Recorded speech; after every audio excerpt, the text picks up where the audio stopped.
Tak, teď jsme společně na Boza Beach, na našem pozemku, kde se bude stavět náš první rezort.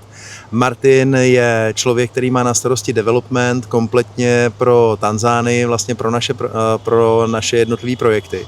Tak můžeš nám, Martine, přiblížit vlastně, co se teď tady bude odehrávat, jaký jsou ty vlastně první kroky, které jsou nutné udělat, vlastně, jak budete postupovat? Tak ako vidíte, je to tu ešte trošku zarastené od takých tých náletových drevín, kríkov a tak ďalej. Tak ako prvé to vyčistíme, aby sme videli ten relief toho pozemku. Potom budeme viac menej navážať piesok, aby sme vyrovnali a začíname s hlbením základov pre jednotlivé apartmány. Super.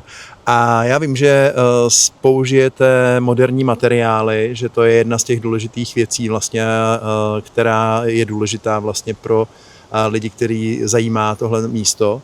Můžeš nám přiblížit vlastně, z čeho se bude stavět, vlastně, jak je rezort koncipovaný? Hej.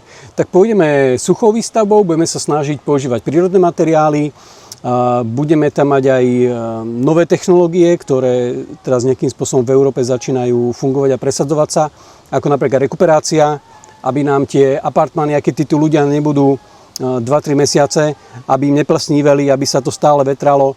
Budeme mať zelené strechy, aby aj pohľad zozadu z tých apartmánov, čo sú vzadu, aby aby mali nerušený výhľad bez nejakých striech, aby videli pekne na oceán.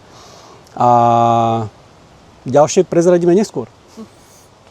A jenom ještě, jestli se tě můžu zeptat, jak na tebe tohle místo dýchlo, protože přece jenom je to panenská pláž, tak vlastně jaký byly tvoje první pocity vlastně, když jsi tady vstoupil vlastně poprvé? No, bol som nadšený, lebo vidím, že je to nádherné miesto, máme tu veľa vzrastlých paliem, čo o kúsok ďalej ani nie je také pravidlo. A vieme sa tu krásne pohrať aj s tým pozemkom, aj s tou variabilitou tých apartmánov. A je to veľmi pokojné a príjemné miesto. Teším sa, že som tu. Super, děkuju.